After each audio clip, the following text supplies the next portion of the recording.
Hey, if you're on Twitch, I've never done this before, so hello. Welcome.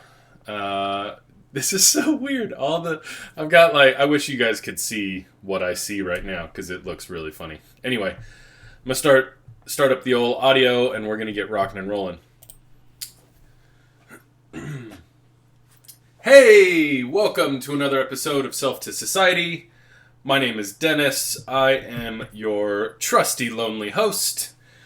Today's episode is called What Are You Worth? This is something that I've been working myself through. If you've ever listened to Self to Society, you know that the topics that I bring up, that I discuss on the podcast, are almost always things that I'm going through myself or trying to figure out, or some form or fashion of my own my own process. And so I've been really battling myself in some areas. So we're gonna just talk about some of those areas, and if they relate to you, please feel free, if you're on live, to say something. I want to, even though the podcast goes to an audio platform, I want the podcast to become more interactive. So if you have questions during, or if something comes to you or resonates, please leave a comment so that I can address it either right in that moment or come back and address it when we're all wrapped up. So one of the things that I've been dealing with, and I talk about self-worth quite a bit. One of the fun parts about a topic like self-worth is it is forever evolutionary. It is never stopping. Like, once you start in on learning what it means to have self-worth, or what it means to experience self-love, or to really take into consideration who you are and what you want and what you're doing in this world, as soon as you do that, you've entered into a journey that will never end. There's no amount of growth or arriving that gets you to a point of stopping. So I often use the analogy, well, not me only. A lot of people use the analogy of being asleep and awake. So in this analogy, once you're awake, emotionally, spiritually, etc., you almost have to die to go back to sleep. Going back to sleep isn't really an option. Like, once you know certain things, then you know certain things. And if you know those things, you can't unknow them. And so when we talk about things like self-worth or self-love, or a process of finding those things, once you venture down that path and you start that journey, you will never stop. You can't stop. Because once you know some shit, you can't unknow some shit. That's why so many folks live with just blinders on and they don't ever start. Because once you start, you can't stop. It's like a fucking can of Pringles. Is that the reference? Can't eat just one? Lay's? Ruffles? Kit Kat? I don't fucking know. There's so many slogans that are like, once you start, you can't stop. But self-improvement is really that way. Once you start in on the process, you really can't, you can't go back. You could probably get to a place of this is enough work. And you stop there.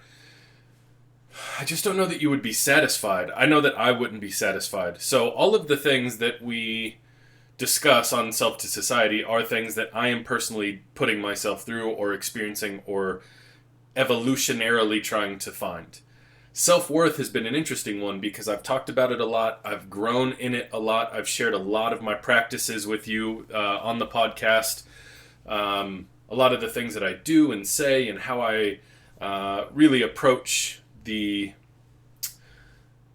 practice is probably the right word. How I approach the practice of achieving self-worth day after day after day.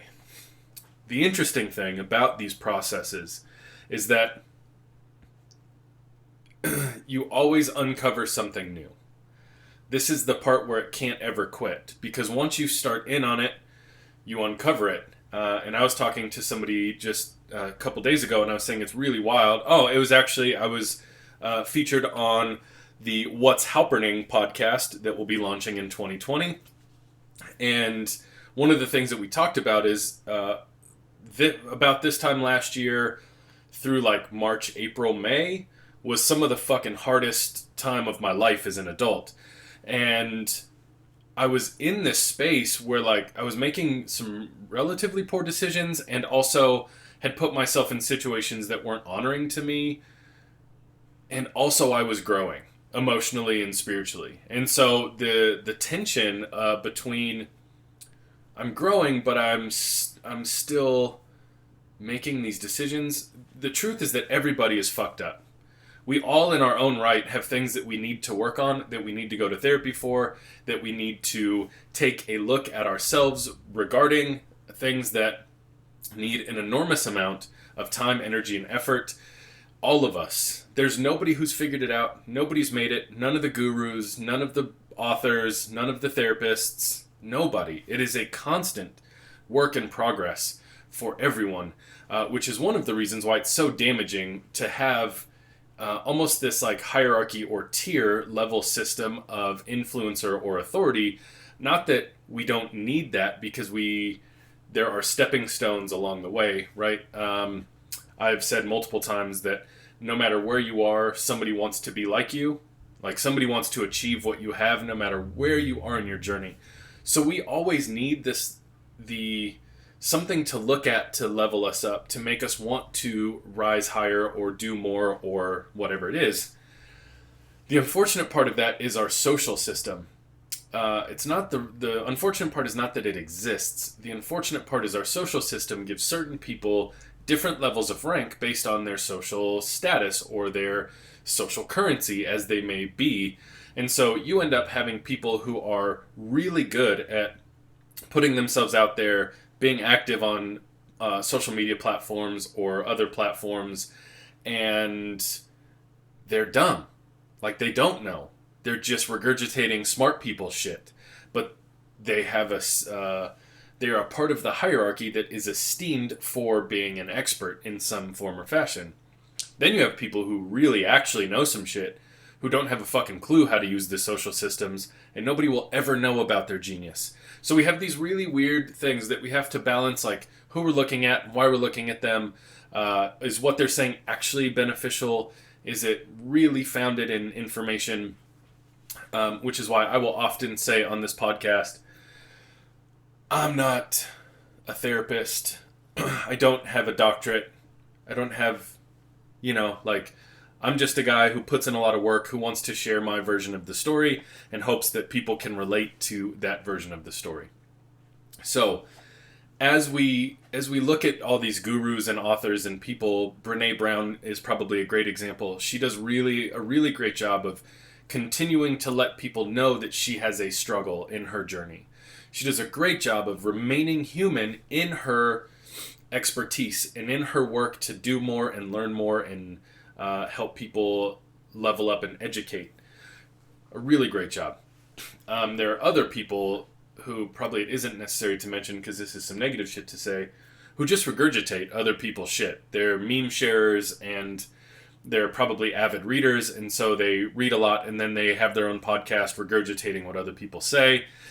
And then there are free thinkers who, in their own right, just sort of show up to life. I think I probably consider myself more the free thinker category. I don't spend a lot of time reading or studying other people's theories or philosophies.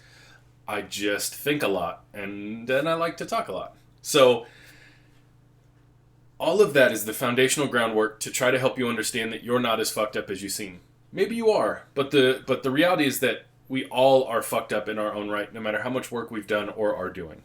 So, in some of my own self-worth practices, I've gotten myself to a place where I feel pretty healthy. Each time that I do that, another layer comes off and I'm exposed to more ugly shit that I don't really like to face. One of those things, I've had to face it really recently. So, I'm going to quickly, because I've already spent 10 minutes on the intro of trying to help us understand like what kind of the reason or premise for this episode is, but I'm going to share pretty quickly what I've been going through. I, my whole life, have been enamored by women. That an easy way to say it. All my whole life, I've been enamored by women. My dad didn't help. My own practices haven't helped. And so in that, I found a lot of my own worth as related to my interaction with women. If people were paying attention to me, I felt handsome or popular or cool or worthy or something. If women weren't paying attention to me, those feelings quickly dwindle and I sink into this like, oh my god, I'm worthless sort of bullshit. So, not too long ago, I was on some of the apps, the swipey apps. Shit is bullshit. And so I decided to delete all the apps, which is great freedom for me. And in the process of that, have just sort of slowly removed myself socially. So I've slowly removed myself from constant communication with the opposite sex in one way or another. And this weekend, I've spent an enormous amount of time alone. What I've learned in spending so much time by myself this weekend is that I don't really love it, but it's been very relaxing this weekend. I feel a little low on energy because I haven't spent a lot of time with people. And so when I don't spend a lot of time with people as an extrovert, I feel drained. But I also feel really rejuvenated and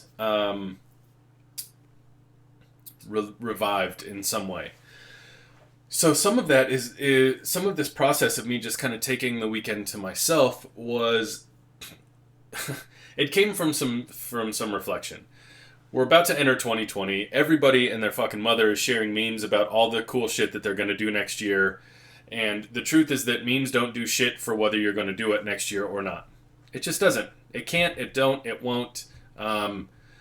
And because it can't and don't and won't, life's going to be the same for you next year. If you haven't already started setting yourself up to be different for an entire another year, you are going to be the same person as you were last year.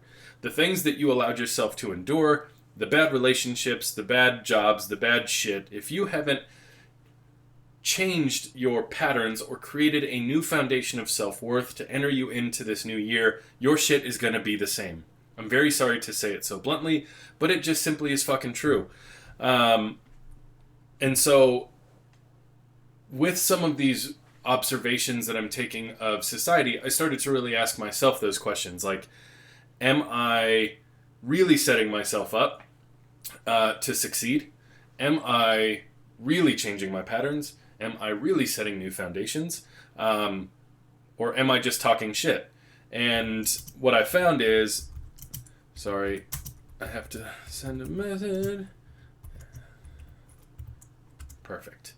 What I found is that when I ask myself those questions, I give myself permission to hurt. Right? When I observe the world around me and I start to be a little bit judgy and I'm like, oh, that's stupid or that's bullshit or why do we fucking think that this is gonna work? Like some of the things that we talk about hasn't worked for all of time. Like all in human living, this shit doesn't work that way. And yet we still continue to talk about shit that can't work. And so when I get a little bit cynical or judgy about some of the things that I see and read in the world, it makes me turn the mirror, right? So that I can see myself and say, well, what dumb shit are you doing to make this worse, or what good shit are you doing to make it better? And that's how I got here, is I was feeling a little bit cynical, and I was like, well, fuck, instead of just being an asshole, what can I do for myself to make sure that I'm authentically doing the shit that I'm saying I'm doing, or that I'm counterculturally doing the shit that I don't think a lot of people are doing? And this is how that practice started. So I started to really look at my behavior and some patterns and some things that I do and don't like about myself, and some things that I do and don't like about being alive. And, like, I ask myself all of the hard questions, and then I literally talk to myself out loud. If you saw me in some of those moments, you would think that I was an absolute lunatic, because I am. And so, in being a total lunatic, it gives me the freedom to address the shit that I want to address. And self-worth has been one of them. And the question that I ask myself is, what are you worth? Because I've noticed in my observation of myself that I spend an enormous amount of fucking time finding my worth in things that actually don't give me any other value. I find a lot of self-worth in things that don't return the favor. I find a lot of self-worth in things that can't ever foundationally make me feel good about myself if they were to disappear. Self-worth in and of itself, worth is a value without any other thing attached to it.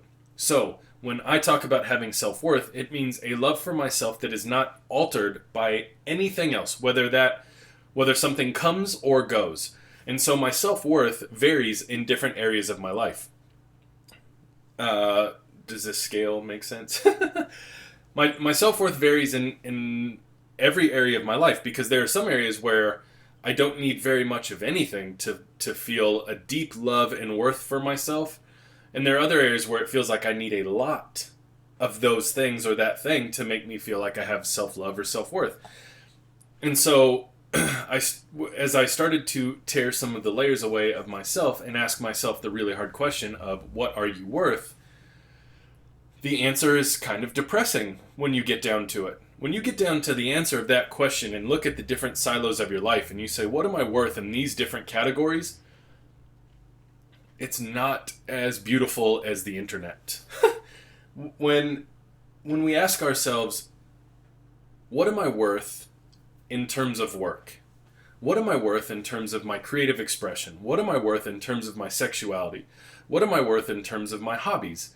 What am I worth in terms of my friendships, my relationships, etc.? Right? As we look at those different silos and we measure out how much of, so let's say relationships, we measure how much relationship it takes us to feel like we have some worth in ourselves, shit's depressing.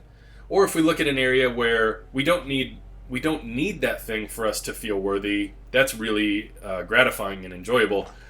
And so it's these varying levels of emotion if you're willing to ask yourself these fucking questions. So as I'm asking myself these questions, I'm like, fuck, I really don't function well without certain things. And so here we are. So the question, what are you worth, as I answered it to myself, is what I want my answer to be, my worth is infinite. It is not in need or lack of anything. My love for myself exists separately from whether or not I have money or a relationship or friendships or a job or car, clothes, etc. If my worth can exist separately from whether or not I do or don't have those things, I am as free as a human can possibly be, in my own opinion, of what human freedom is. When we need other things to feel like we have a worth about ourselves, let's talk about material things, right?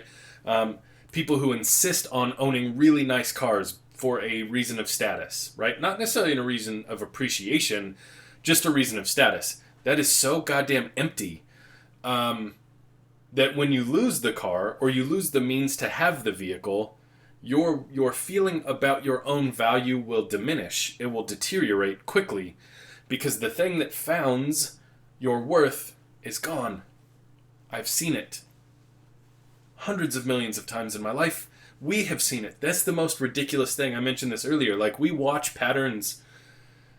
We somehow in our own mind, we know that celebrities are really lonely and really depressed. Not all, some, maybe most, right? And yet, so many of us esteem for fame as if it will save us from this life that we live now that we're unhappy with or that we're dissatisfied in. It can't and it won't.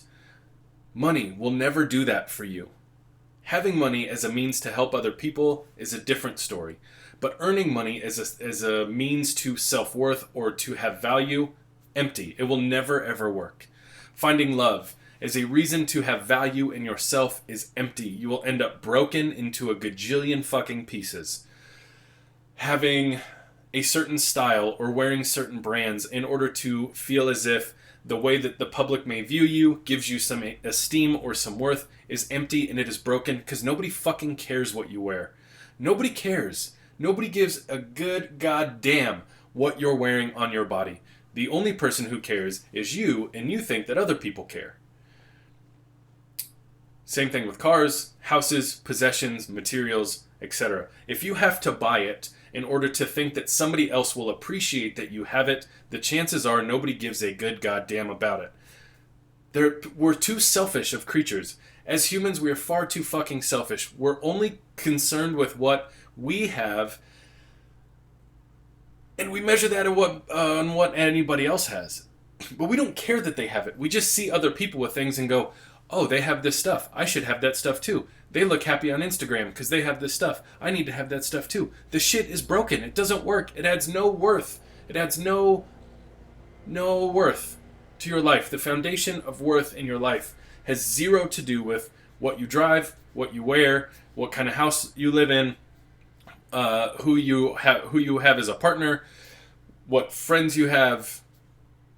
Doesn't fucking matter because nobody cares. Nobody cares.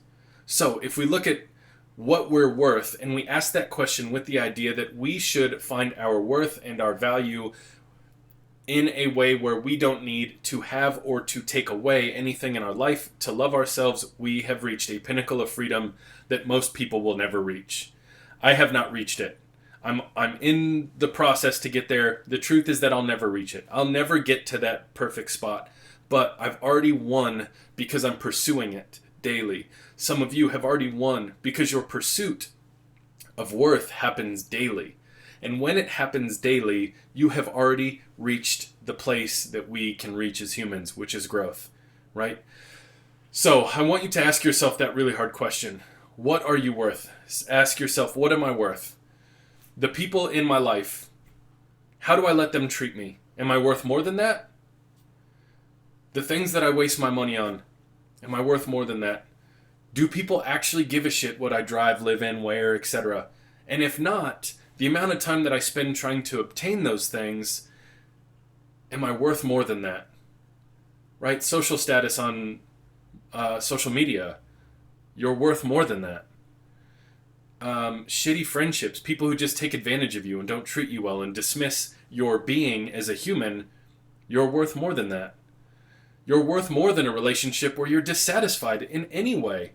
Like, if you're in a relationship where you don't feel valued by your partner or sexually desired by your partner, get the fuck out. Like, we're just wasting very valuable, precious time because we only get to do that shit once. Our infinite value comes in the fact that you and I only live one time as this particular version of ourselves.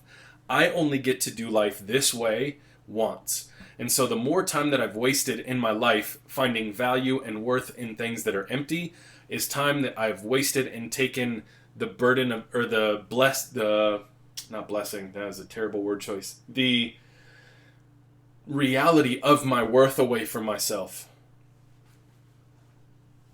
You only do this shit once. Stop putting yourself in bullshit situations. You may not ever convince yourself that you're good enough, but if you just start acting in a way that says, relationships, right? Does this person value me? Yes or no? Does this person pursue me sexually? Yes or no? Does this person support me? Yes or no? If the answer to those three things is no, get the fuck out. If the answer to two of those three things is no, probably get the fuck out, right? If you're struggling financially to keep up with buying the shit that you think people care about, stop it. Give yourself 30 days without buying anything other than groceries. Buy nothing on Amazon. Buy nothing at the store. Do not go to Ross. Don't go to TJ Maxx. Don't go to Nordstrom. Don't go to a store more expensive than Nordstrom. I don't know what it is because I don't shop at those. But give yourself 30 days of not buying fucking anything if that's your thing. If it's a constant pursuit of a new relationship, take yourself off the apps. Stop having empty conversation. Give yourself a goddamn break. Like, we talk about going into the new year strong. This can set you up to do that. If you'll ask yourself, what am I worth? And you identify each of the silos and you start to replace the bullshit in the silos with good things, with intelligence, with a pursuit of true self-love, you will, in fact, have a much more fulfilling start to your year at the very least. Friends, I really, really, really appreciate the time that you spend with me doing this podcast. I'm in love with doing this podcast. It's one of my favorite things in life that I get to do. So thank you for being here. I'm going to turn off on the audio version. So if you were listening online or on some platform, thank you so much for your time. I really, really, really am grateful. If you feel like you should share this with a friend, do that also. And until next time, I will see you. All right, live streams. What's up? I've been trying to balance eye contact with y'all, and it's difficult because there's two of you. If you're on Twitch watching, thank you for doing that. I'm a go. See you later.